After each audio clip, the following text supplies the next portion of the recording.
Bwana, mambo vipi? Kama ndo mara yako kwanza, basi nikusii usisahau kusubscribe, kulike, kushare pamoja na kucomment. Bwana, tumeweza kuona mdogo wa Diamond Platnumz Lamiah naye ameweza kuwasili katika hospitali ambayo aliweza kujifungulia bibiye Zuchu. Kila mtu amekuwa na maswali mengi yakijiuliza juu ya hiki ambacho kinachoendelea kwa sasa kwa bibiye Zuchu, kwani ni zaidi ya upendo. Ndugu, familia, rafiki, jamaa wote wameweza kumpa pongezi nyingi bibiye Zuchu na kumtakia kila la heri katika safari yake mpya ya yeye kuweza kuitwa mama, jambo ambalo kila mtu alitamani sana kuweza kuliona hili kwa muda mrefu. Najua watu wengi mnafikiri mnakumbuka ya kwamba kulikuwaga na uvumi mwingi bibiye Zuchu kuhusishwa mjamzito, na leo hii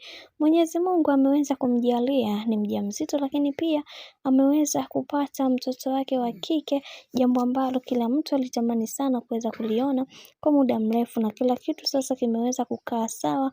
Mwenyezi Mungu aendelee kumpigania na kumsimamia katika kila hatua ya maisha ambayo anayopiga, maana kila mtu anaamini ya kwamba kwa hiki kinachoendelea kwa sasa, Mungu pekee ndiye ambaye atakayeweza kusimama imara na kuhakikisha binti wa watu anakuwa katika misingi na mikakati iliyo bora.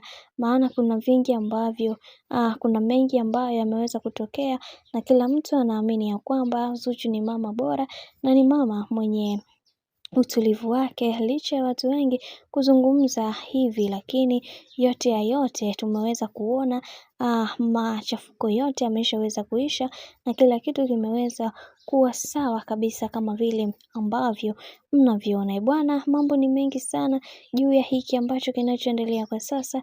Mimi naomba nikusihi kitu kimoja, kama ndo mara yako kwanza, basi usisahau kusubscribe, kulike, kushare pamoja na kucomment.